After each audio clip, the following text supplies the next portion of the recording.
Salut, c'est Shep, bienvenue dans cette nouvelle tanière des JCE TV. Aujourd'hui, je vais vous présenter un jeu auquel nous jouons beaucoup, notamment JK et moi. C'est Slay the Spire, le jeu de plateau. Alors, pour présenter ce jeu, d'habitude, quand on présente un jeu sur la tanière, on fait une expli partie. C'est-à-dire que l'on va expliquer les règles et puis et faire une petite partie en même temps, jouer en expliquant les règles. Ici, on va procéder un peu différemment.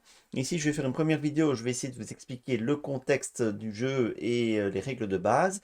Et puis une deuxième partie en duo avec JK, où vous allez voir comment le jeu tourne à plus de un joueur. Donc Slay the Spire, le jeu de plateau, c'est l'adaptation du jeu vidéo Slay the Spire, le célèbre jeu de deck building. Et je crois qu'il y a deux possibilités. Soit vous connaissez le jeu vidéo. Si vous connaissez le jeu vidéo, le jeu de plateau, vous n'allez pas du tout être dépaysé, même si il faut reconnaître que si le jeu de plateau rappelle tout du jeu vidéo, le graphisme, les mécaniques de base, etc., il s'en détache suffisamment pour offrir une vraie expérience rafraîchissante sur le jeu. Donc ce n'est pas le jeu vidéo, mais c'est exactement le même esprit que le jeu vidéo, mais ce n'est pas le jeu vidéo. Vous n'allez pas retrouver les mêmes effets, vous n'allez pas retrouver forcément les mêmes combos, même si les titres de cartes sont les mêmes, mais les effets ne sont pas les mêmes. Donc c'est une adaptation pour le jeu de plateau du jeu vidéo.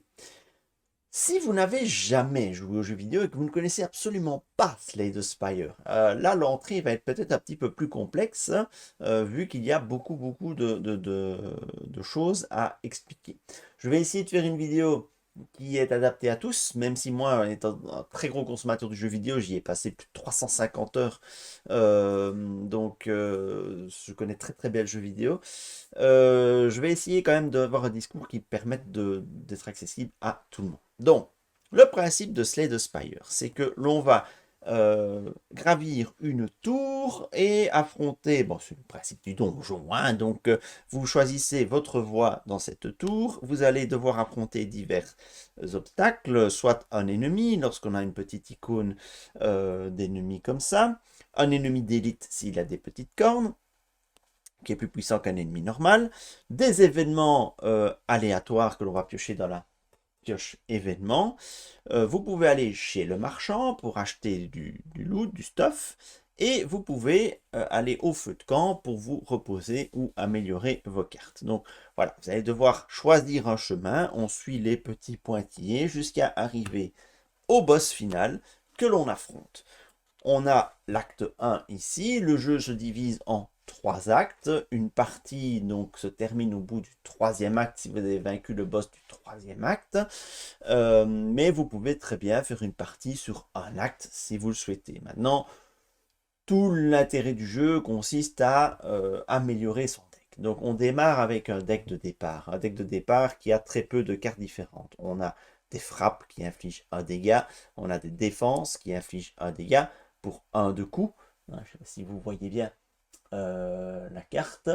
Donc un dégât, le coup c'est 1 et un dégât. La frappe, le coup c'est 1 et un dégât. Et puis on a une ou deux cartes signature du personnage que l'on a choisi de jouer. Ici je joue le soldat de fer qui n'a qu'une seule carte signature dans son deck. Donc évidemment le but va être d'améliorer ce deck au fur et à mesure. C'est le principe d'un deck building. Jusque-là je ne vous apprends rien. Alors, on va peut-être déjà commencer un petit peu à jouer, un ou deux tours de jeu, et je vous explique au fur et à mesure le principe. Je ne vais pas aller au bout de la partie, mais pour vous expliquer les principes de base. Donc, le personnage que vous incarnez, ici le soldat de fer, a de l'énergie, c'est 3 d'énergie de base pour tous les personnages au départ, au début de chaque tour. De l'armure, il n'en a pas au début du tour. Et des points de vie, ici c'est 10. Et une capacité spéciale unique, dans le cas du soldat de fer, fin du combat, soigner un point de vie. Oui, parce que les points de vie ne sont pas soignés d'un combat à l'autre. Alors, allez, premier combat. Lors de l'acte 1, on a un premier combat, première rencontre, que l'on pioche parmi 4. Voilà. Là, ce sont les emplacements si on est à plusieurs joueurs. Là, comme je suis tout seul, je prends l'emplacement que je veux, ça n'a aucune importance. Et là, je vais devoir affronter un mâchouilleur. Donc, le mâchouilleur est un ennemi. Cet ennemi a 8 points de vie.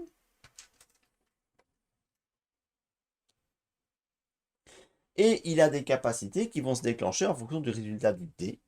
Donc, si le dé est sur 1 ou 2, il va gagner 2 d'armure et va se renforcer, va gagner 1 de puissance. Donc, ça veut dire qu'il va frapper plus fort les tours suivants. S'il est à 3 ou 4, il frappe à 2, il gagne 1 d'armure. S'il est à 5 ou 6, il frappe à 3. Voilà. Donc, je vais devoir combattre cet ennemi. Le combat s'achève quand j'ai détruit l'ennemi. Donc, un tour de jeu se déroule comment lors d'un combat? Eh bien, début du tour, on réinitialise l'énergie à 3, l'armure à 0. Donc, au début de chaque tour de jeu, on a 3 d'énergie et on n'a pas d'armure. On pioche 5 cartes. 2, 3, 4, 5. Et on lance le dé. Alors le dé apporte un petit peu de, évidemment il faut qu'il soit cassé, apporte un peu d'aléatoire, comme dans le jeu vidéo, hein, évidemment. Là, ce qui est bien, c'est que le dé, on va le lancer qu'une seule fois par tour. Donc le résultat 2 va valoir pour toutes les cartes qui seront en jeu avec un effet de dé. Toutes les cartes n'ont pas un effet de dé, mais toutes les cartes en jeu vont utiliser 2 comme résultat du dé. Donc ici, je sais qu'il ne va pas m'attaquer, mais il va gagner 2 d'armure lorsque ce sera son tour et va se renforcer. Je déclenche les capacités de début du tour. Il n'y en a pas, mais c'est à ce moment-ci qu'elle se déclencherait. Donc ça, c'est le début du tour. Ensuite vient la phase d'action des joueurs. On peut jouer des cartes.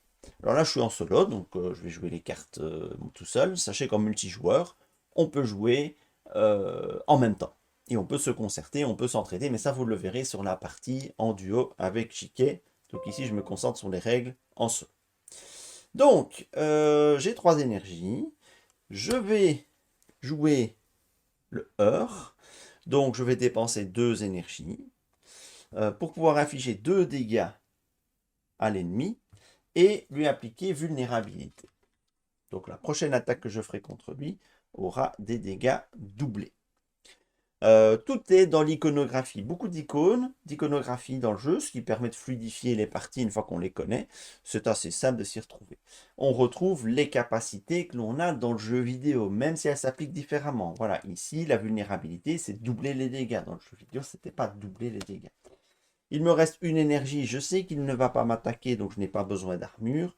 Je vais frapper à 1 parce que je n'ai rien d'autre. Et donc, ce 1 est doublé. Je lui mets 2 dégâts. Il perd son vulnérabilité. Parce que c'est la prochaine attaque qui est doublée. Voilà, je n'ai plus rien à faire de mes cartes, je les défausse. Toutes les cartes dont on ne se sert pas à la fin du tour sont défaussées. Donc ça, c'est la fin du tour. Capacité fin du tour se déclenche. Défaussez votre main. Ensuite, c'est le tour des ennemis. On commence le tour des ennemis en retirant toute l'armure qu'ils auraient encore sur eux. Donc, comme nous, les points de vie ne sont pas réinitialisés, eux, leur armure n'est pas conservée d'un tour à l'autre. Tout comme nous, les cartes ne sont pas conservées, l'armure n'est pas conservée. On fait les actions des ennemis. Donc, il va gagner 2 d'armure. 1, 2. Et vous vous doutez que l'armure absorbe les dégâts, bien évidemment, classique. Et il se renforce. Toutes ses attaques gagnent plus 1. Tout cela est rappelé, toute l'iconographie est rappelée sur la petite fiche d'aide de jeu, donc c'est plutôt pratique. Et enfin, on déplace les cubes actions quand il y en a, je vous montrerai ce que c'est tout à l'heure sur un prochain combat. Et on est reparti, je regagne 3 d'énergie, je pioche 5 cartes, et c'est reparti pour le combat. Alors, il va me frapper, ah oui, et je relance le dé. 2 encore, de nouveau, il ne va pas m'attaquer, mais il va se renforcer. Bon, il a 2 d'armure, c'est pas cool, mais je vais continuer à l'entamer. Donc, je vais dépenser mes 3 énergies pour jouer 3 frappes. Donc, première frappe, je lui enlève un bouclier. Deuxième frappe, je lui enlève un bouclier. Troisième frappe, il perd un point de vie. Je défausse ma main. Quand mon deck est vide, eh bien, je le remélange. Et c'est reparti. Le mâchouilleur, il gagne ses 2 de bouclier. Il se renforce encore et commence à taper très fort. C'est désagréable.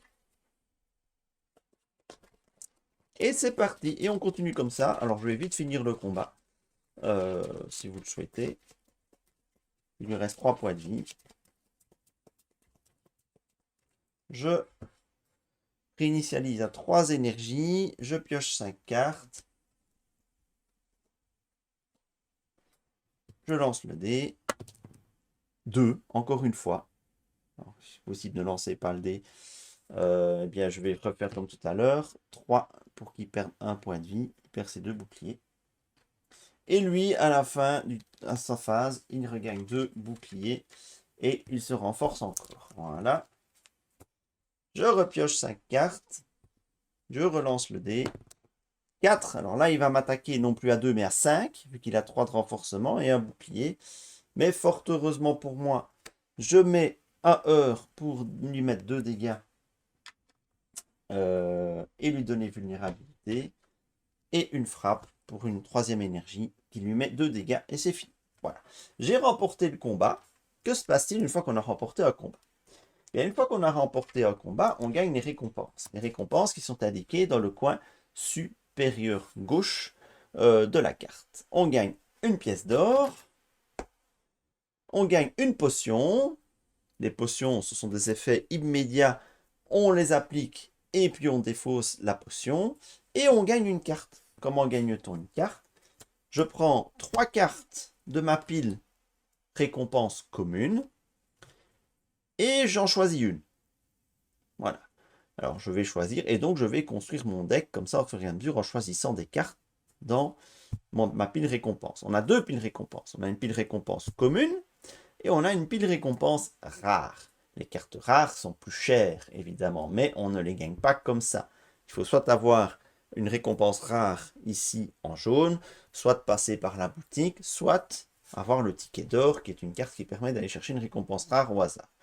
La différence, donc les grises sont les communes, les bleus sont les peu communes. La différence entre les deux, c'est que les grises, on en a 2 exemplaires dans le deck commun, récompense commune. Les bleus, on n'en a qu'un seul exemplaire.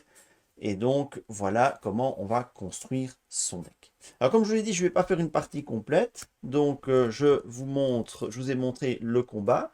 Je vous ai montré les récompenses. Alors, je vous montre aussi, donc ça c'est la première rencontre. Une fois qu'on a terminé, si j'avance maintenant vers l'étape suivante dans la tour, si je vais chercher un ennemi, eh bien je vais piocher dans le deck acte un ennemi. Voilà, là l'ennemi il est tout seul. Et regardez, il a une piste là. Il n'a pas un dé, mais il a une piste. Ça signifie quoi cette piste? Ça signifie que lors de son premier tour, l'ennemi, il va me taper à 2. Ensuite, à la fin de sa phase, on va descendre d'une case le cube sur la piste. Donc on sait qu'à la deuxième action qu'il fera, il tapera à 3, il aura un bouclier. Donc c'est comme dans le jeu vidéo en fait. Dans le jeu vidéo, les ennemis, ils ont plusieurs actions. Et on ne sait pas toujours anticiper laquelle. Parfois si, parfois pas. Et donc ici, on peut anticiper pleinement parce qu'on sait que la deuxième action, il se tape à 3 et il aura un bouclier. Et puis il a une troisième action et le brigand quitte le jeu. Voilà, donc vous avez plusieurs choses comme ça. Parfois, vous avez un effet simple, comme celui-là. Alors, je regarde s'il y en a d'autres. Voilà. Et parfois, lorsque vous avez des cases rouges, donc quelle est la différence entre les cases grises et les cases rouges? Les cases grises, elles ne s'appliquent qu'une seule fois. Les cases rouges, elles vont, une fois que vous avez terminé, hop, on revient au début de la piste. Voilà. Donc c'est la différence fondamentale entre les deux. Voilà. Alors certains ennemis vont invoquer. Donc ici le petit slime, il a une petite note d'invocation. Il invoque un slime acide, un slime épineux. Je vais donc chercher dans le deck invocation un slime acide et un slime épineux. Voilà. Et donc j'ai 3 adversaires, 3 ennemis pour ce combat-ci à gérer. Pas besoin de les gérer dans l'ordre, je peux mettre les dégâts où je veux sur la ligne. Toujours un ennemi à la fois, sauf si j'ai une attaque qui me permet de frapper toute la ligne en entier, comme indiqué sur la carte d'aide. Donc voilà, vous avez une icône qui vous permet de frapper toute une ligne, tous les ennemis d'une ligne. Voilà, dégâts de zone. Donc c'est finalement assez simple de rentrer dedans. Donc une fois qu'on a compris la mécanique du dé et la mécanique des pistes, c'est parti, les combats s'enchaînent et on améliore son deck. Alors, on peut choisir d'aller sur un événement. Lorsque l'on va sur un événement, on tire un événement au hasard et on applique son effet. L'effet peut être positif ou négatif. Là, bah, on fait un combat finalement. Ici, bah, il y a un choix. Un choix qui vous permet de gagner une relique, par exemple. Alors, les reliques, je n'en ai pas encore parlé, mais c'est comme dans le jeu vidéo. Parmi les récompenses, vous pouvez gagner des potions. On l'a vu tout à l'heure. Et il est aussi possible parfois de gagner des reliques. Pas sur les combats de base, mais voilà, par exemple, on vous dit ici, vous pouvez gagner une relique. Une relique, c'est un objet que vous allez utiliser. Vous appliquez, soit vous le gardez toute la partie avec vous et c'est un effet positif qui va s'appliquer pendant toute la partie. Parfois, ça va améliorer votre build. Parfois, c'est un effet unique qu'on utilise immédiatement puis qui est défaussé. Mais dans tous les cas, ce sont des effets toujours très très intéressants, les reliques. Et vous allez en gagner de diverses manières tout au long de la partie. Des reliques très importants. Et lorsque vous vainquez le boss, vous gagnez des reliques de boss qui, elles, sont très puissantes. Voilà, donc les reliques, les potions, les potions, les reliques rares. Que n'ai-je pas encore vu? L'ennemi élite. L'ennemi élite, c'est un ennemi plus puissant que la moyenne qu'il va falloir vaincre avec beaucoup de points de vie. Donc, il faut faire attention. Lorsqu'on est en multijoueur, c'est une élite pour l'ensemble des joueurs. Et le feu de camp. Le feu de camp, c'est très simple. Vous avez deux options au feu de camp. Vous pouvez soit vous reposer pour soigner 3 points de vie. Rappelons-nous que on conserve les points de vie pendant tout l'acte. Tout l'acte, on conserve les points de vie. Et deuxième option, améliorer une carte. Et c'est là que c'est sympa, Slay the Spire, parce que vous pouvez améliorer. Toutes vos cartes sont améliorables. Et l'amélioration, elle se trouve, en fait, au verso de la carte. Voilà. Donc, on a frappe de pommeau ici. Et là, oui, il faut tourner comme ça. La version de base, coûte 1, inflige 2 dégâts et permet de piocher une carte. Ici, ça coûte 1, ça inflige 2 dégâts, ça permet de piocher 2 cartes. Et comme c'est au verso, bah forcément, vous devez sliver opaque. Alors, heureusement, le jeu vous fournit des sleeves opaques. Slay the Spire est livré avec des sleeves opaques. Ce ne sont pas celles-là. Ce sont des sleeves Slay the Spire avec leur dos Slay the Spire. Mais je les joue pas, ces sleeves. Pourquoi? Parce qu'elles sont de mauvaise qualité. C'est le défaut du jeu. Les sleeves sont de très mauvaise qualité. Elles vont se détériorer très vite. Et donc, au bout de 5 parties, j'ai changé les sleeves. Parce qu'elles s'abîmaient. Donc, c'est dommage. C'est dommage qu'il y ait cette faiblesse parce que dans le jeu, les sleeves sont indispensables. Et donc, elles ne sont pas de bonne qualité. Donc, j'ai dû remplacer par des vrais sleeves de bonne qualité pour pouvoir profiter du jeu. Voilà. Donc, c'est le seul bémol que j'ai envie de signaler sur ce jeu. C'est sleeves de mauvaise qualité. Pour le reste, le jeu est vraiment très, très, très bien. Ok, voilà. Alors, le marchand, lorsque vous allez au marchand, hop, on peut retourner ici. Au marchand, vous avez toute une série de choses qui sont disponibles. Vous avez 3 reliques que vous pouvez acheter. Le coût des reliques est indiqué en bas à droite. D'accord? La première, elle est soldée. Le coût est indiqué en bas à droite. Si vous avez l'or nécessaire pour acheter la relique, vous pouvez acheter la relique. Vous pouvez aussi acheter une potion. Même chose, son coût est indiqué en bas à droite. Vous pouvez acheter une carte. Donc, ça se passe comment l'achat d'une carte? Vous allez révéler 3 cartes de votre deck commun et de votre réserve commune et vous allez payer 2 pièces d'or pour une carte commune, 3 pièces d'or pour une carte peu commune. Et si une carte rare est sortie dans le lot, vous avez aussi des cartes rares. Notez que vous avez aussi des cartes neutres, des cartes sans couleur, des cartes incolores. Je ne les ai pas mises ici parce que dans le jeu de base, quand vous jouez vos premières parties, elles ne sont pas là, les cartes incolores. Mais il y a aussi 3 cartes incolores disponibles. Vous le verrez dans la partie avec Chiquet. Et enfin, très important quand on a un jeu de deck building, et vous vous posez sûrement la question, comment je retire les mauvaises cartes de mon deck? Ben, une possibilité, c'est de le faire à la boutique. Vous payez 3 pièces d'or pour retirer une carte définitivement de votre deck et ainsi épurer toutes les cartes moyennes pour ne laisser que les cartes fortes qui combattent entre elles. Voilà pour la boutique. Et ben vous savez tout. Voilà, vous savez tout sur Slay the Spire. Toutes les règles de base, vous les avez là. Je pense qu'il n'est même pas forcément besoin d'aller plus loin. Je vous invite à aller regarder la vidéo de partie avec JK pour voir comment ça tourne en multijoueur. Là, on fait une partie complète sur les 3 actes. Donc, vous verrez comment fonctionnent les 3 actes. Alors, un petit mot quand même sur le combat de boss. Donc, le boss va, lui,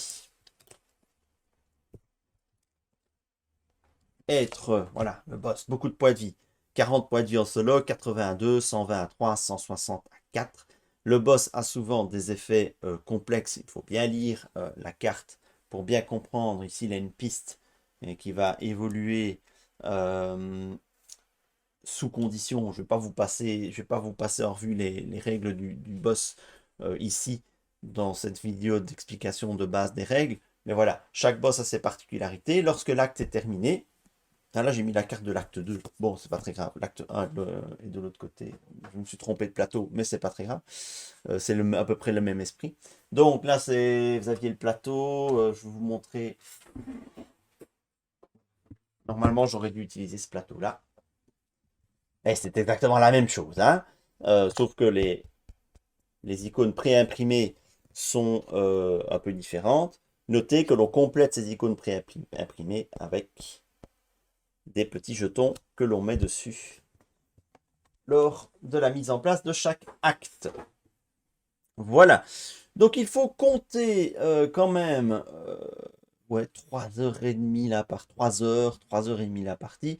En solo peut-être un petit peu moins, 2h30, 3h si vous voulez faire les 3 actes. Néanmoins, le jeu est prévu pour pouvoir sauvegarder à la fin d'un acte. Donc vous avez même un petit sachet de sauvegarde qui vous permet de mettre les éléments, les reliques, les éventuels jetons, les pièces d'or dans un bag pour pouvoir après reprendre votre partie là où elle était. L'insert est plutôt bien fait également. Je peux vous montrer un petit peu la boîte, l'organisation de la boîte. Alors ici c'est la version collector évidemment, mais j'imagine que l'insert est le même pour la version de base. Donc vous avez toutes les cartes des héros, des personnages qui sont rangées chacune dans leur compartiment. Vous avez les actes 1, 2 et 3 parce que les decks changent évidemment. À l'acte 2, vous avez le deck acte 2 et à l'acte 3, vous avez le deck acte 3. Voilà. Je vous passe toutes les règles complémentaires. Vous avez, comme dans le jeu vidéo, hein, au tout début de partie, une bénédiction de Néo qui va vous permettre de démarrer avec un certain nombre, peut-être une carte supplémentaire, des pièces d'or supplémentaires. Donc voilà, ça c'est en début de partie que ça se passe, comme dans le jeu vidéo. Mais ça se débloque au fur et à mesure. Et c'est là la dernière particularité du jeu, c'est que comme dans le jeu vidéo, vous allez démarrer avec une version facile, de base, qui n'utilise pas tout le matériel et qui n'utilise pas toutes les règles. Et au fur et à mesure, vous allez pouvoir débloquer des cartes pour vos héros et vous allez pouvoir aussi débloquer des modes d'ascension. L'ascension, c'est quoi? C'est une petite difficulté supplémentaire qui est ajoutée aux parties. Vous avez 13 paliers d'ascension. Vous passez à l'ascension suivante quand vous avez gagné une partie avec l'ascension précédente. Donc vous avez toute une série de challenges à débloquer. Vous avez des achievements aussi, comme dans le jeu vidéo. Bref, on a retrouvé pas mal de choses du jeu vidéo. Mais dans les sensations de jeu, même si on construit son deck comme dans le jeu vidéo, ben, ce n'est pas le jeu vidéo. Donc on ne va pas construire les mêmes decks que dans le jeu vidéo. Et les ennemis n'agissent pas de la même façon que dans le jeu vidéo. Donc ça en fait quelque chose d'à part. C'est très agréable à jouer, avec ce défaut d'une certaine longueur. C'est assez long. Il faut aussi noter que c'est un peu manipulatoire, soyons clairs, hein. Il faut manipuler plein de decks, plein de cartes, aller fouiller dans le deck invocation, placer les petits jetons. Voilà, il faut aimer manipuler. La figurine, elle ne sert à rien si ce n'est à dire que moi je suis sur cette rangée-là et mon copain il est sur cette rangée-là. Voilà, pour tout le reste. Je vous invite à aller voir la vidéo que nous avons fait avec JK sur Slay de Spire, vidéo à 2 joueurs, où on va jouer les 3 actes. Si vous avez d'autres questions, n'hésitez pas, posez-les en commentaire et je vous donnerai toutes les infos nécessaires. Si vous avez aimé cette vidéo, mettez des petits pouces levés et à très bientôt pour de prochaines vidéos sur la tanière des JCE TV. Salut, salut!